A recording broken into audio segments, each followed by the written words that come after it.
जिसकी सबसे अधिक प्रतीक्षा होती है और कोई आपसे कह दे आकर के कि मैं आपको कोई शुभ सूचना लेकर के आया हूं, तो आपका मन सबसे पहले जाएगा कि वही वही बारे में कुछ लाए, उसी के बारे में कुछ बोलना चाहते हैं। मान लो किसी बच्चे ने आईएएस की एग्जाम दी, उसे रिजल्ट की प्रतीक्षा है, रिजल्ट कब आएगा, मैं पास हुआ कि फेल हुआ।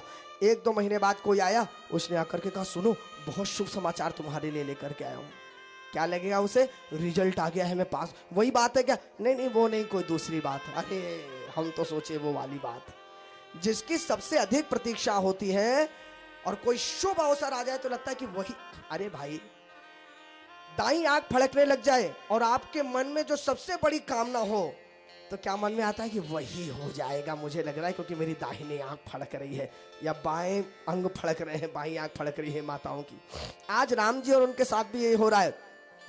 दोनों को सबसे अधिक प्रेम भक्त शिरोमणि भरतलाल जी महाराज से है, तो दोनों के अंग फड़क रहे हैं। तो दोनों क्या चर्चा कर रहे हैं जानते हैं?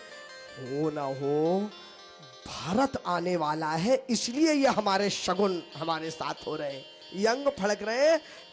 भारत के कई राज गए हुए, बहुत वर्ष हो गया गए हुए, कब आएंगे? हो सकता है ये अंग फड़क रहे हैं तो वही सूचना मिलने वाली हो। राम सिय तन सगुन जनाए, फर कहीं मंगल अंग सुहाए। तो पुलकी सप्रेम परस्पर कहीं, कि भरत आगमन सूचक आई। राम भये बहुत दिन अति अवसेरी, सगुन प्रतीति भेंट प्रिय केरी।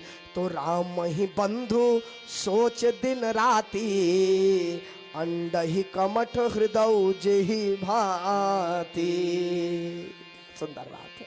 दोनों चर्चा कर रहे हैं, कहीं ऐसा तो नहीं भरत जी आने वाले हो, इसलिए ये हमारे को शुभ सूचना, ये सगुन हम लोगों के साथ हो रहे।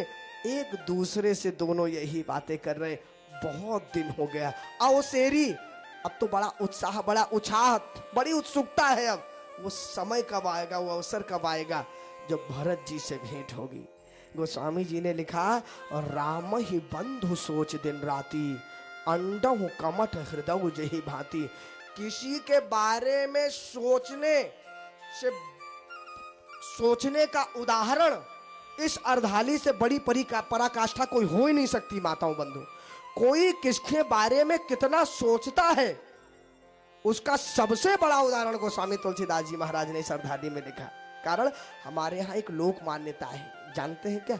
जो कछुआ होता है ना, कछुआ अपने मादा कछुआ अपने बच्चों को नदी के किनारे जन्म देती है, अंडे उसके नदी के किनारे रख देती है और फिर जल में चली जाती है, क्योंकि कहीं तो छोड़ना पड़ेगा। उन्हीं कछुओं के बच्चों को कभी बार सांप वाप खा लेते हैं। तो जब वो जल में जाती है ना, तो बच्चे तो वहां पर है, तो बच्चे पनपते कैसे हैं जानते हैं? लोक मान्यता है कि कछुआ, मादा कछुआ अपने बच्चों की सुधि एक क्षण के लिए भी अपने मस्तिष्क से नहीं निकालती। वही जो उसकी स्मृति रहती है बच्चों के अंडों के लिए जो रहती है, वही स्मृति से ही अंडे सेते हैं, बड़े होते हैं। और अगर एक क्षण के लिए भी वो भूल जाए बच्चों को, तो बच्चों का उसी समय वो अंडा जो है ना, समाप्त हो जाएगा, खत्म हो जाएगा। अब कल्पना करिए, माने एक क्षण के लिए भी भूल जाए वो। आपसे कोई कहे कि भैया आपका जो प्रिय है ना, हम एक शर्त रख रहे हैं, 2 घंटा तक इसके अलावा कोई दूसरी बात नहीं सोचनी है आपको, और लगा दे दिमाग में जितने भी थर्मामीटर होते हैं, आजकल तो बड़ी टेक्नोलॉजी आ गई, और अगर आपके मन में एक क्षण भी बात आ गई तो उसको गोली मार देंगे तुरंत। बड़े से बड़ा प्रेम करने वाला हो, ये मन बड़ा चंचल है, एक जगह ठहरता ही नहीं, कोई और बात आएगी ही आएगी मन में।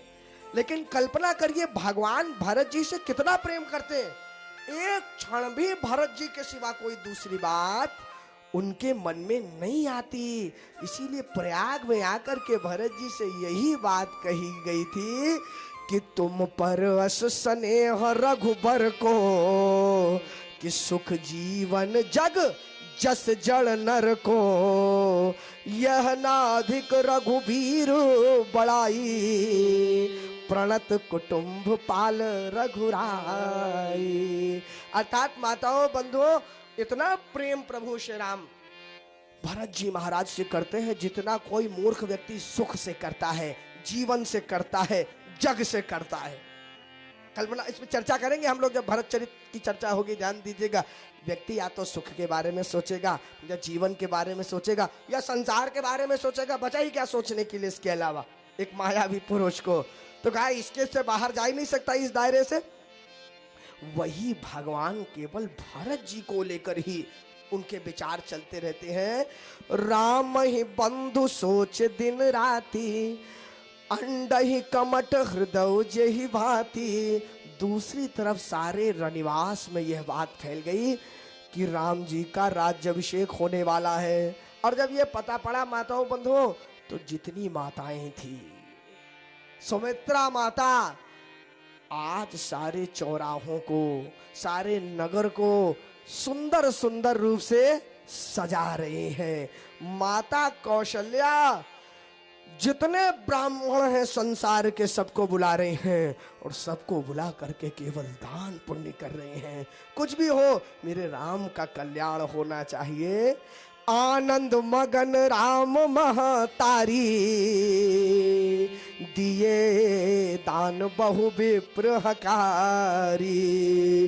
और केवल एक ही आशीर्वाद देना, भैया जो चाहिए सो ले जाओ, लेकिन बदले में केवल इतना ही देकर के जाना कि जेहि विधि होई राम कल्याणो, देहु कृपा करी सोई वरदानो।